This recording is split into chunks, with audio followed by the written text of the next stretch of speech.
எது வேணும்னா என்கிட்ட கேட்டு வாங்கலாம். எப்படி செய்யலான்னு பார்க்கலாம் வாங்க. ராகி, கம்பு, வெண்சோளம், சிவப்பு சோளம் இது எல்லாமே முளைக்கட்டி காய வச்சு எடுத்து வச்சுருக்கேங்க. இந்த 4 பொருள்லேயுமே அதிகப்படியான ஊட்டச்சத்துக்கள் இருக்குங்க.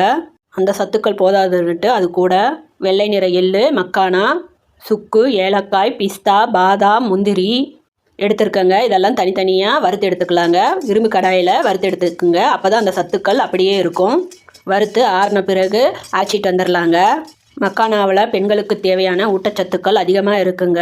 வயதானவர்கள், ஆண் குழந்தைகள், பெண் குழந்தைகள்ன்ட்டு அனைவரும் இது பருகலாங்க. பாலில் கலக்கி குடிக்கலாம்.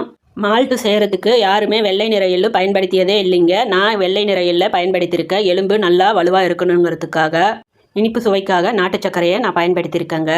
நீங்களும் இந்த மாதிரி மால்ட்டு செஞ்சு பயன்படுத்திக்குங்க. செய்ய முடியாது அப்படிங்கிறவங்க என்கிட்ட கேட்டு வாங்கிக்கலாங்க. இந்த புதுவிதமான மால்ட்டு உங்களுக்கு பிடிச்சிருந்தா லைக் பண்ணுங்கள். யாருக்காவது தேவைப்படுங்கிறவங்களுக்கு ஷேர் பண்ணி விடுங்க.